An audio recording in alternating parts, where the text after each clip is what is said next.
മൈവാ silks, Kasaragod, Kanhangad, Mangalore.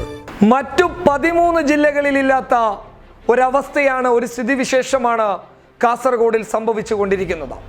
നിരപരാധികളായിട്ടുള്ള യുവാക്കളെ തടഞ്ഞു നിർത്തി അവരുടെ പേര് ചോദിച്ച് അവരെ ആക്രമിക്കുന്ന സംഘപരിവാറിന്റെ ഗുണ്ടായിസത്തിന്റെ നേർസാക്ഷ്യമാണ് കാസർഗോഡ് വിളിച്ചോതുന്നുള്ളത്.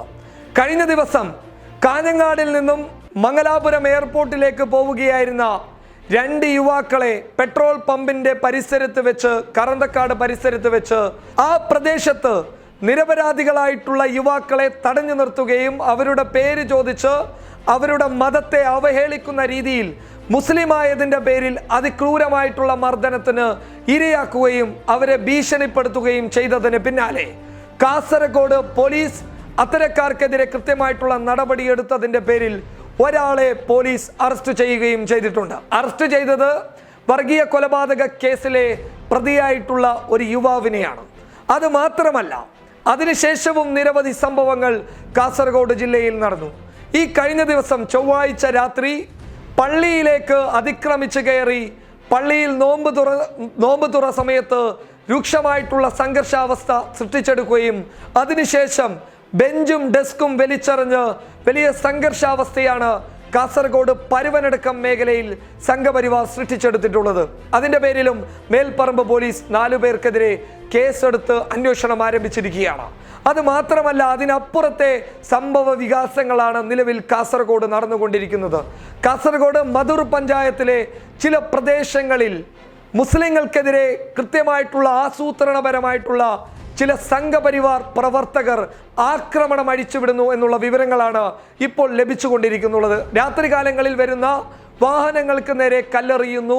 ഈ കല്ലെറിയുന്നവരൊക്കെ മദ്യപിച്ചിട്ടുണ്ടാകുന്നു എന്നുള്ള കാരണം കൊണ്ട് വിട്ടയക്കുന്ന ഒരു സ്വഭാവ രീതി ഉദ്യോഗസ്ഥരിൽ നിന്നും കാണുന്നുണ്ട് എന്നുള്ളതാണ് എടുത്തു പറയേണ്ട ഒരു കാര്യം. മദ്യപിച്ചു കഴിഞ്ഞാൽ സംഘപരിവാറിന് എന്തും ചെയ്യാം. റിയാസ് മൗലവിയെ കൊലപ്പെടുത്തിയിട്ടുള്ളത് മദ്യപിച്ചതിന് ശേഷമാണ്. മദ്യവും കഞ്ചാവും അടിച്ചതിന് ശേഷമാണ് റിയാസ് മൗലവിയെ പള്ളിയിൽ കയറി കൊലപ്പെടുത്തിയത് എന്നാണ് സംഘപരിവാർ പ്രവർത്തകരായിട്ടുള്ള ആളുകൾ പോലീസിന് മുൻപിൽ മൊഴി നൽകിയിട്ടുള്ളത്.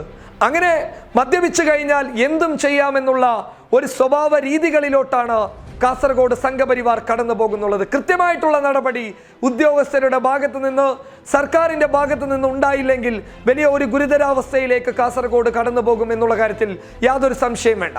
ചിലയിടങ്ങളിൽ സംഘപരിവാറിന്റെ ഗൂഢാലോചനകൾ നടന്നു വരികയാണ്. പല രീതികളിലുള്ള ആക്രമണങ്ങൾ അഴിച്ചുവിടുന്ന ഒരു വലിയ ഗുരുതരാവസ്ഥയിലേക്കാണ് കാസർഗോഡ് കടന്നു പോകുന്നത്. ഇതിനു പിന്നിൽ മംഗലാപുരം കേന്ദ്രീകരിച്ചിട്ടുള്ള ചില സംഘപരിവാർ ഗുണ്ടകളുടെ കൃത്യമായിട്ടുള്ള ആസൂത്രണം നടത്താനുള്ള ഒരു വേദിയാക്കി മാറ്റിയിരിക്കുന്നു കാസർഗോഡിനെ എന്നുള്ളതാണ് ഞങ്ങൾക്ക് ലഭിച്ച ചില ഞെട്ടിപ്പിക്കുന്ന വിവരങ്ങൾ. അതുകൊണ്ട് തന്നെ സർക്കാരിൻ്റെ കൃത്യമായിട്ടുള്ള ഇടപെടലുകളും പോലീസ് ഉദ്യോഗസ്ഥരുടെ കൃത്യമായിട്ടുള്ള ഇടപെടലുകളും നടന്നാൽ മാത്രമേ ഇത്തരക്കാരെ ഇവിടെ നിന്നും ഇല്ലാതാക്കാൻ വേണ്ടിയിട്ട് സാധിക്കുകയുള്ളൂ. അതായത് കൃത്യമായിട്ടുള്ള നിയമ നടപടികൾക്ക് ഇത്തരക്കാരെ വിധേയമാക്കാൻ സാധിക്കുകയുള്ളൂ എന്നതാണ് അർത്ഥം വെച്ചിട്ടുള്ളത്. മാത്രമല്ല, കൃത്യമായ രീതിയിൽ മുന്നോട്ട് പോയി കഴിഞ്ഞില്ലെങ്കിൽ രാത്രികാലങ്ങളിൽ കാസർഗോഡ് നഗരങ്ങളിൽ മുസ്ലിങ്ങൾക്ക് ഇറങ്ങിച്ചെല്ലാൻ പറ്റാത്ത ഒരവസ്ഥയിലേക്ക് കടന്നു പോകും എന്നുള്ളതാണ് നിലവിലെ സംഭവ വികാസങ്ങൾ വെളിപ്പെടുത്തുന്നുള്ളത്. എന്തുകൊണ്ടാണ് ഇങ്ങനെ എടുത്തു പറയുന്നു എന്ന് വെച്ച് കഴിഞ്ഞാൽ, മറ്റുള്ള 13 ജില്ലകളിലില്ലാത്ത ഒരു സംഭവ വികാസങ്ങളാണ് ഇവിടെ നടക്കുന്നുള്ളത്. അങ്ങനെ ഒരു സംഭവം എന്തുകൊണ്ടാണ് കാസർഗോഡ് മാത്രം നടക്കുന്നു? ഒരു ഉത്തരേന്ത്യൻ മോഡൽ ആക്രമണമാണ് സംഘപരിവാർ ഇവിടെ അഴിച്ചുവിട്ടിട്ടുള്ളത്. എന്നാൽ ഈ വിഷയത്തിൽ കൃത്യമായിട്ടുള്ള ഒരു പ്രതികരണവുമായി BJPയുടെ നേതാക്കൾ രംഗത്ത് വരുന്നില്ല. അതിൻ്റെ അർത്ഥം എന്ന് പറയുന്നത് ഇത്തരക്കാർ പ്രതികളെ സംരക്ഷിക്കുന്നു എന്നുള്ളതല്ലേ നമ്മളിലേക്ക് ഉയർത്തുന്ന സംശയങ്ങൾ. അതുകൊണ്ട് കൃത്യമായ നടപടികൾ ഇവർക്കെതിരെ കൈക്കൊണ്ടില്ലെങ്കിൽ മറ്റു പല രീതികളിലേക്ക് കാര്യങ്ങൾ കടന്നു പോകുന്ന ഒരവസ്ഥയിലേക്കാണ് നിലവിൽ കാസർഗോഡ് പോയിക്കൊണ്ടിരിക്കുന്നത്.